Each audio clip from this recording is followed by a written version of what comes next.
दोस्तों हम प्रश्नावली 1.3 में प्रश्न संख्या 3 तक पूरा कंप्लीट कर चुके थे। आज हम स्टार्ट करने वाले हैं प्रश्न संख्या 4 से। 3 तक आपका पूरा कंप्लीट हो गया है और प्रश्न संख्या चौथा देखते हैं क्या है, और इसी तरीके से आज पूरा कंप्लीट कर देते हैं इसको। तो चौथा प्रश्न क्या है, 0.999 को P/Q के रूप में व्यक्त कीजिए। क्या आप अपने उत्तर से आश्चर्यचकित हैं? अपने अध्यापक और कक्षा सहयोगियों के साथ उत्तर की सार्थकता पर चर्चा कीजिए। ठीक है, प्रश्न संख्या आप 4 देख लीजिएगा अपने बुक में। चलिए उत्तर देखते हैं। प्रश्न संख्या 4,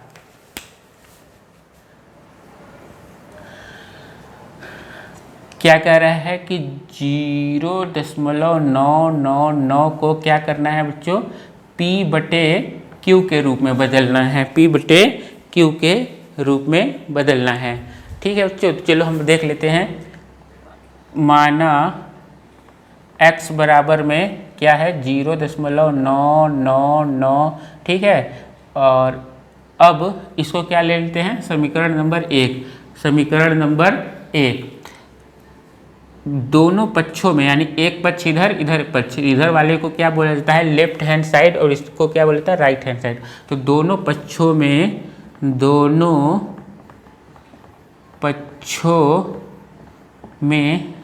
10 से गुणा करने पर, 10 से गुणा करने पर, 10 से गुणा करते हैं तो क्या हो जाएगा आपका, 10 से गुणा करने पर क्या हो जाएगा आपका, ये आपका हो जाएगा 10x, और ये आपका क्या हो जाएगा बच्चों, 9.999। ठीक है, इसको क्या बोलेंगे, समीकरण नंबर 2। समीकरण नंबर 2 में से समीकरण नंबर 1 को घटाने पर, ठीक है, समीकरण नंबर 2 में से 1 को घटाने पर, तो 10x में से 1x जाएगा तो क्या बचेगा, 9x। इसमें से 9 में से 0 घटाएंगे तो कितना आएगा, 9, और बाकी इधर भी घटाएंगे तो पूरा 0 हो जाएगा। तो यहाँ x का वैल्यू कितना आएगा, 9/9। ठीक है, 9/9। लेकिन अब देखिए 9/9 बराबर में क्या होता है, 1 होता है। ठीक है, हमारा उत्तर कितना आया, 1। P/Q के रूप में बदलने पर हमको क्या मिल रहा है, 1। तो यही पूछ रहा है, क्या आप अपने उत्तर से आश्चर्यचकित हैं? तो हाँ, क्यों नहीं चकित हैं भाई, हमको बार बार P/Q मिल रहा था, इस बार हमको क्या मिल गया है, एक इंटीजर मिल गया है, यानी कि एक पूर्णांक मिल गया है। इसलिए उत्तर जो है आश्चर्यचकित करने वाला है। ठीक है, तो अब प्रश्न संख्या आइए देखते हैं 5वां।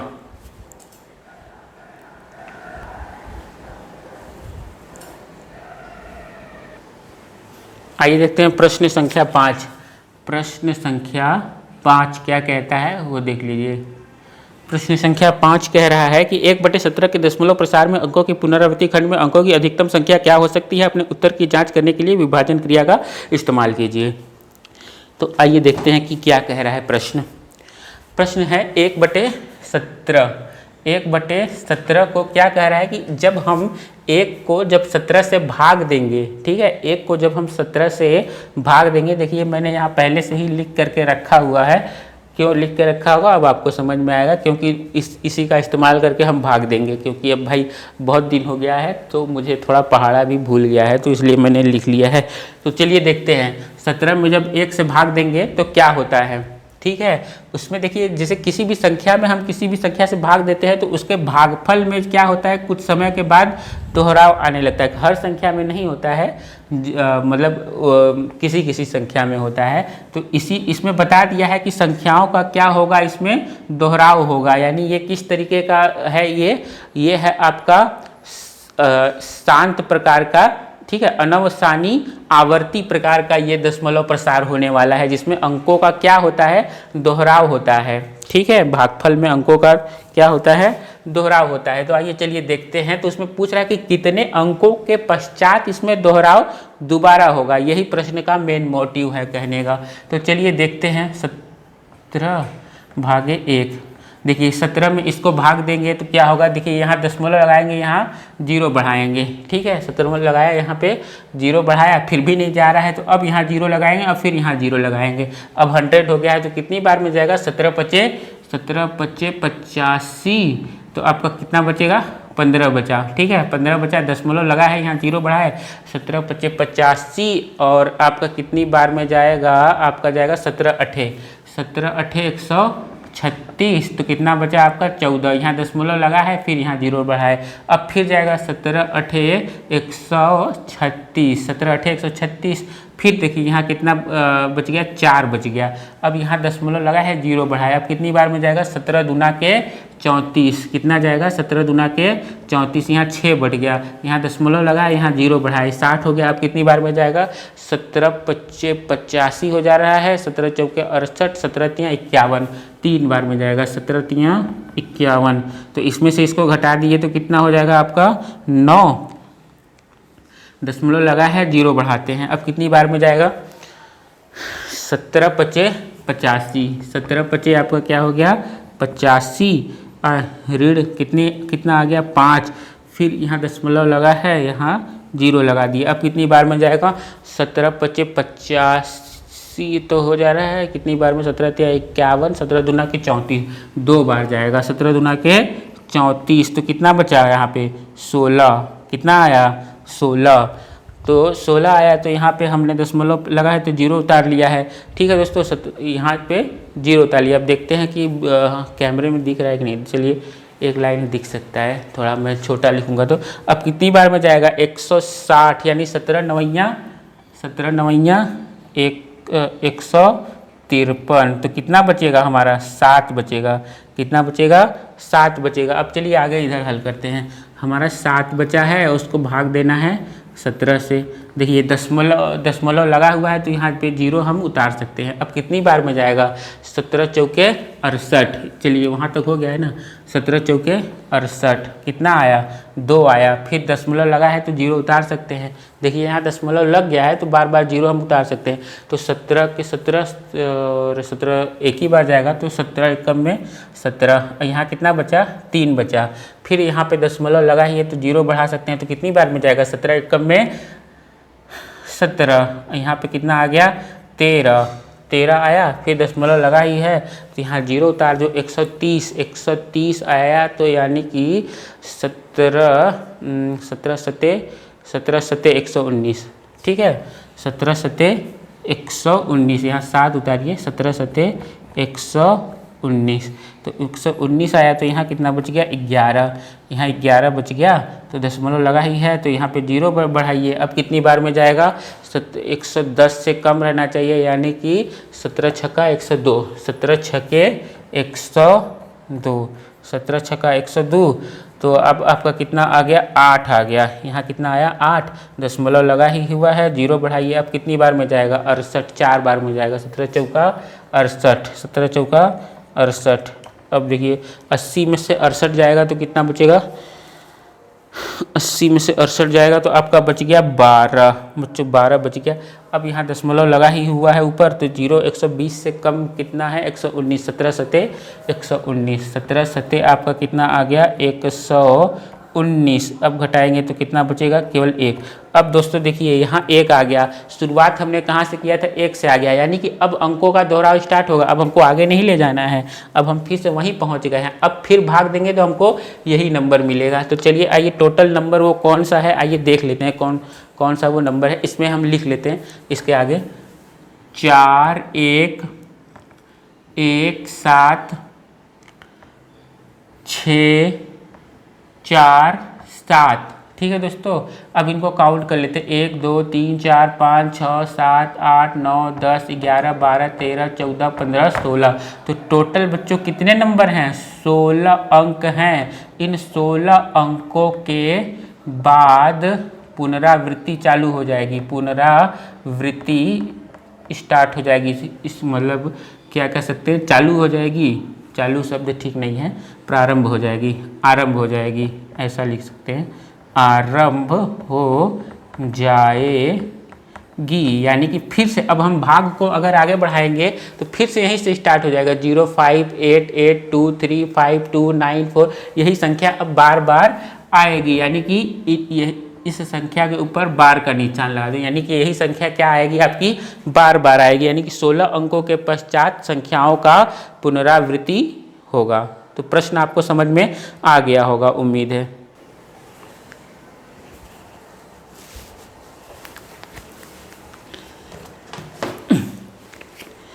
प्रश्न संख्या 6 क्या कह रहा है, P बटे Q, आप अपने बुक में देखिएगा, P बटे Q जहाँ Q is not equal to 0 के रूप में परिमेय संख्याओं के अनेक उदाहरण लीजिए। यानी हमको ऐसे कुछ उदाहरण लेने हैं जो बटे के रूप में, यानी P बटे Q के रूप में है, जहाँ Q 0 नहीं होना चाहिए। ठीक है, जिनका एक के अतिरिक्त अन्य कोई उभयनिष्ठ गुणनखंड नहीं होना चाहिए। यानी कि हमको ऐसी संख्या P और Q लेनी है जिसका कि आपस में कोई भी ऐसी संख्या ना हो जो उनको विभाजित कर पाए, वे स्वयं से केवल विभाजित हो पाएंगे और किसी भी अंक से विभाजित नहीं हो सकते। हमको ऐसे अंक लेने हैं। फिर क्या कह रहा है, और उनका प्रसार भी क्या होना चाहिए, शांत दशमलव प्रसार होना चाहिए। किस प्रकार का प्रसार होना चाहिए, शांत दशमलव प्रसार होना चाहिए। क्या आप यह अनुमान लगा सकते हैं कि Q का वह कौन सा गुण अवश्य संतुष्ट करना चाहिए? तो चलिए आइए देखते हैं। प्रश्न आपको समझ में आया होगा या नहीं आया होगा, लेकिन उत्तर के साथ आपको प्रश्न भी पूरी तरीके से समझ में आ जाएगा। तो प्रश्न संख्या कौन सा था ये, प्रश्न संख्या है 6, प्रश्न संख्या 6। तो कह रहा है कि कुछ संख्याएं लीजिए, कुछ संख्याएं लीजिए जो P बटे Q के रूप में हों। ठीक है, और Q 0 नहीं होना चाहिए और उभयनिष्ठ गुणनखंड भी उनका कितना होना चाहिए, 1 होना चाहिए। यानी कि कोई भी संख्या उस संख्या को विभाजित नहीं कर पाएगी। तो चलिए हमने मान लिया कि वो 3 संख्याएं कौन सी हैं, माना वह 3 परिमेय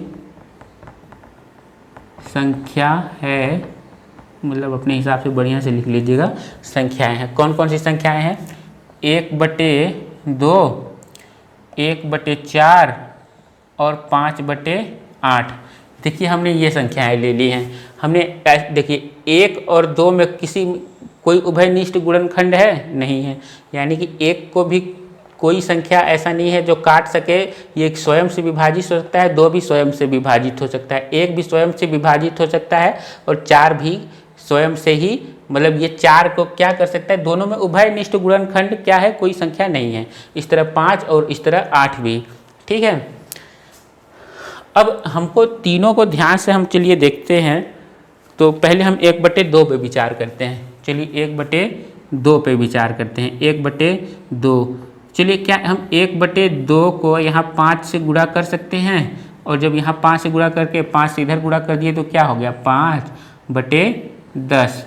क्या हम इसको इतना लिख सकते हैं? हाँ लिख सकते हैं। आपने छोटी क्लासेस में पढ़ा होगा कि हर का क्या कर देने पर, हर में और अंश में एक ही संख्या से गुणा कर देने पर जो हमको मान प्राप्त होता है, ये क्या है, समतुल्य भिन्न है। ये भिन्न इसके समतुल्य है। ठीक है, हम ऐसा क्यों बना रहे हैं अभी हम आगे बताते हैं।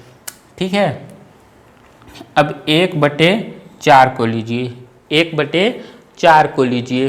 ठीक है, तो 1/4 में अगर हम ध्यान से देखें, ठीक है, 1/4, तो क्या हम अगर यहाँ 25 से गुणा करके यहाँ 25 से गुणा कर दें, ठीक है, 25 एकम में 25 और 25 चौका 100। ठीक है, इसी तरह हम अगर 5/8 को लेते हैं, 5/8 का समतुल्य निकालते हैं, मतलब हम इसको 1000, 10, 100 और 1000 के फॉर्म में बना रहे हैं और कुछ नहीं। ठीक है, ऐसा क्यों कर रहे हैं प्रश्न के अंत में समझ में आएगा। देखिए 5/8, तो इसको 1000 बनाने के लिए कितने से गुणा करना पड़ेगा दोस्तों, इसको 1000 बनाने से कितने से गुणा करना पड़ेगा, 125 और यहाँ भी आपका कितना 125 और कितना हो जाएगा 125 25 कितना हो जाएगा 25 के 5 25 हाथ में लगा 2, 5 दूना के 10 2 12 हाथ में लगा 1, 5 एकम में 5 और 1 7। इसी तरह 125 में जब 8 से गुणा करेंगे तो ये आपका क्या हो जाएगा 1000 हो जाएगा। क्या हो जाएगा 1000 हो जाएगा। तो अब हम ध्यान से जब देख रहे हैं इसके हरों को, हम जब ध्यान से देख रहे हैं, क्योंकि हमको किसके बारे में बोला है, क्यू के बारे में ध्यान से देने के लिए बोला है कि क्यू पर ध्यान दीजिए कि आखिर सब में समान बात क्या है। तो हम जब देख रहे हैं तो यहाँ भी 2/5 है, यहाँ भी इस 4/25 को हम क्या लिख सकते हैं, 2 का स्क्वायर गुणे इस 4/25 को, इधर देखिए 4 गुणे 25 को हम क्या लिख सकते हैं, 2 का स्क्वायर गुणे 5 का स्क्वायर लिख सकते हैं। इसी तरह इस 8 गुणे 125 पर ध्यान दीजिए, 8 गुणे 125 पर ध्यान दीजिए। तो 8 क्या है, 2 के घाते 3 को हम 8 लिख सकते हैं और इसको 125 को कितना लिख सकते हैं, 5 के घाते 3 हम लिख सकते हैं। हाँ ठीक है, लिख सकते हैं। तो हम जब ध्यान से देख रहे हैं, तो हमको क्या मिल रहा है, 2 गुणे 5, ठीक है, 2 गुणे 5, यानी कि जब हम ऐसी संख्याएं लेते हैं, हाँ, जिसका कोई उभयनिष्ठ गुणनखंड ना हो, तो हमेशा उनका जो हर होता है वो किस फॉर्म में होता है, 2 गुणे 5 के फॉर्म में होता है। ठीक है, 2 गुणे या m लिख सकते हो और यहाँ 5 के घाते n ले सकते हो। ठीक है, तो प्रश्न को थोड़ा बहुत समझ में आया होगा आपको। और इस प्रश्न में और क्या पूछा था देखते हैं।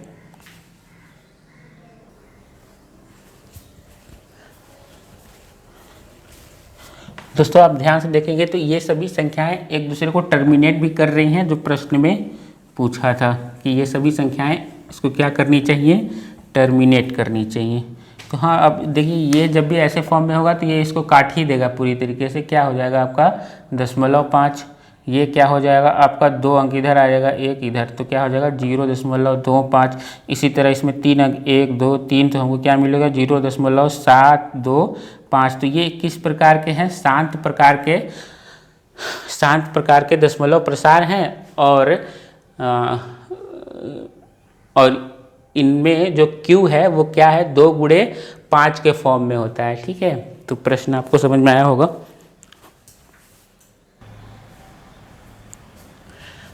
आइए देखते हैं बच्चों प्रश्न संख्या 7। तो प्रश्न संख्या 7 क्या कह रहा है, आइए पढ़ते हैं। ऐसी 3 संख्याएं लिखिए जिनके दशमलव प्रसार अनवसानी अनावर्ती हों। इस प्रश्न को बताने से पहले मैं बताना चाहूँगा, जो कि मैं बता भी चुका हूँ, कि कितने प्रकार के दशमलव प्रसार होते हैं। तो 2 प्रकार के दशमलव प्रसार होते हैं। एक होता है शांत प्रकार का, जिसमें पूरी तरीके से विभाजित हो जाता है अंक। दूसरा जो होता है क्या होता है, अनवसानी। ठीक है, अनवसानी आवर्ती,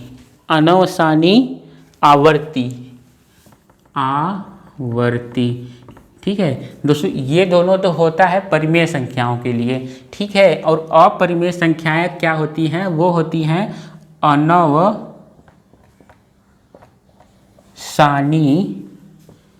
अनावर्ती।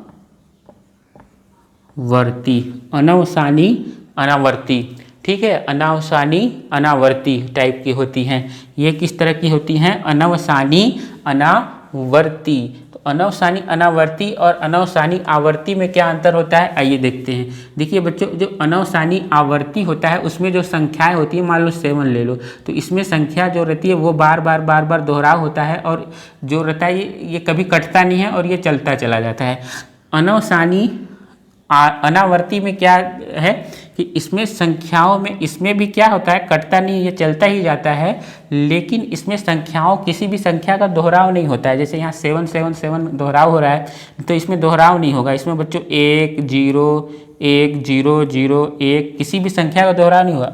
ये नहीं कह सकते कि 1 का दोहराव हो रहा है, नहीं, 1 का दोहराव नहीं हो रहा है, ये कुछ समय बाद आ रहा है, एक निश्चित समय पे नहीं आ रहा है। नहीं तो एक निश्चित समय पे आएगा तो ये किस में चला जाएगा, अनवसानी आवर्ती पर। जैसे कि अगर मैं ये लिखूँ 0.070707, तो 0 और 7 क्या आ रहे हैं, एक निश्चित अंतराल पर आ रहे हैं। लेकिन 1 जो है 0 और 1, तो 1 0 1, तो इसमें संख्याओं के अंतर है, 1 के बाद 0 आ रहा है। ठीक है, 1 के बाद 0 आया, फिर 1 आया, फिर 2 अंकों के गैप के बाद 1 आ रहा है। यानी इसमें अंकों का क्या हो रहा है, दोहराव तो हो रहा है, लेकिन एक निश्चित अंतराल नहीं बन पा रहा है। तो ठीक है, तो इस तरीके की संख्याओं को क्या बोलते हैं, अनवसानी अनावर्ती। कुछ और एग्जाम्पल ले लीजिए, क्योंकि उसमें 3 बोला है ना, तो चलो एक एग्जाम्पल ये हो गया आपका दूसरा एग्जाम्पल है, कुछ भी ले सकते हो आप, 0.732154278 इस तरीके से कुछ भी संख्या ले सकते हैं। इसमें देखिए कोई भी संख्या दोहराव नहीं हो रही है। इसी तरह कोई और अंक ले लीजिए, 0.532315432121313114 इस तरीके से, और ये आगे बढ़ता चला जाएगा। तो इस तरीके से ये 3 आपके एग्जाम्पल हो गए प्रश्न संख्या 7 का।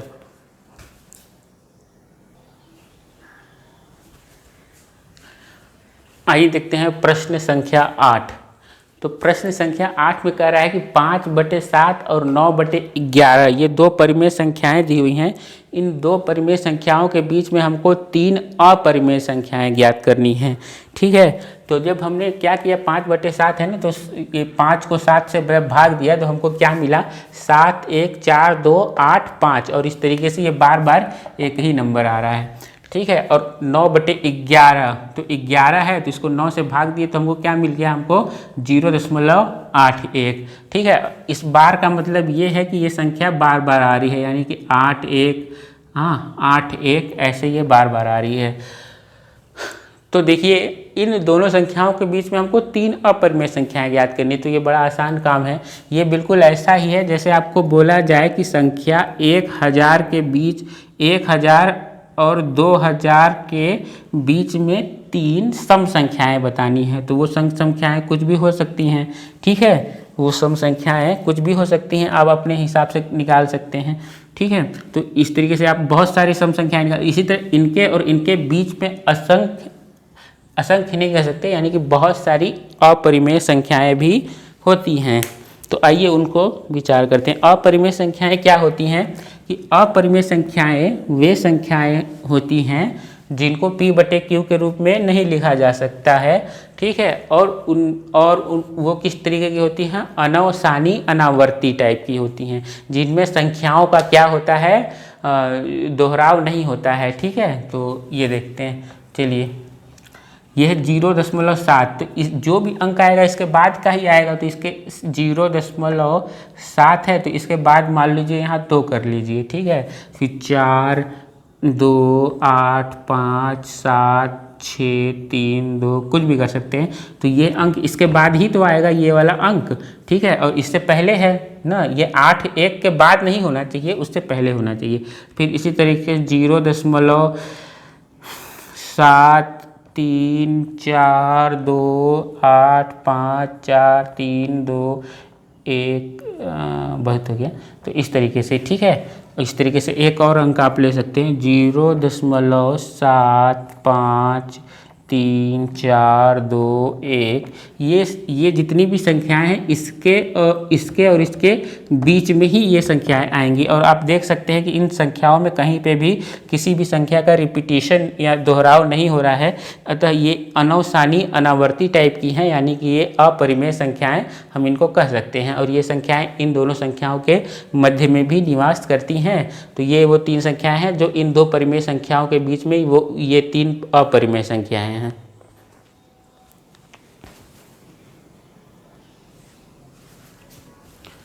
आइए 1.3 जो प्रश्न है, प्रश्नावली 1.3 है, उसका बिल्कुल लास्टवां प्रश्न 9वां प्रश्न जल्दी से हल कर लेते हैं। ठीक है, तो बताइए कि निम्नलिखित संख्याओं में कौन सी संख्याएं परिमेय हैं और कौन सी संख्याएं अपरिमेय हैं। तो आइए जल्दी से इनको हल करते हैं।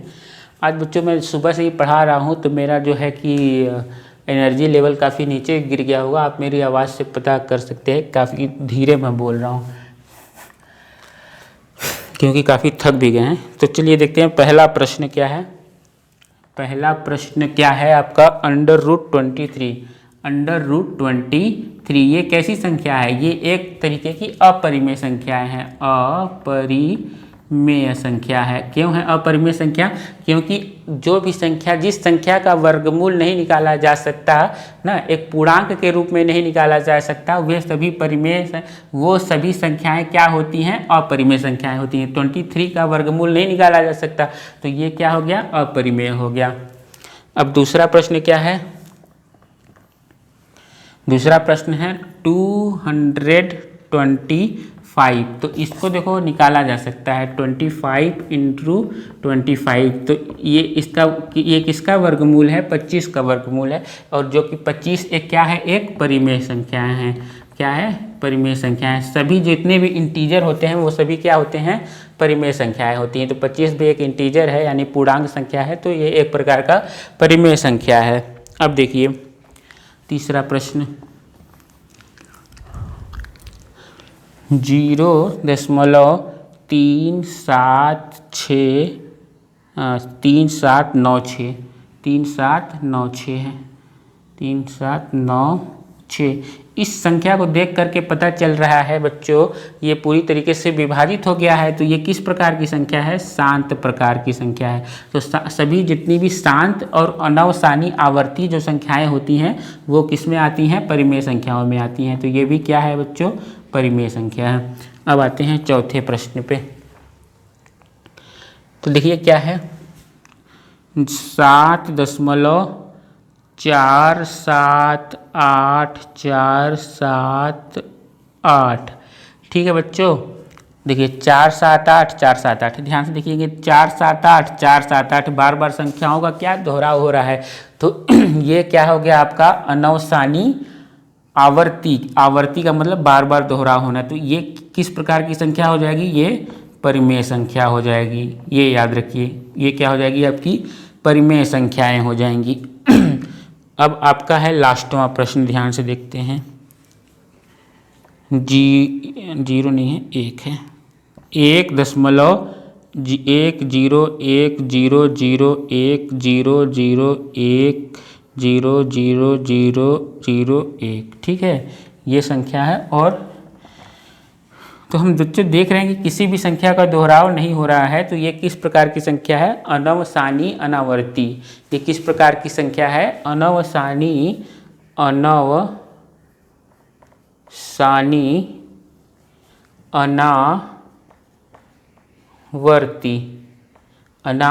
अनावर्ती। और अनवसानी जो अनावर्ती होता है वो अपरिमेय संख्याएं होती हैं। वो क्या होती हैं?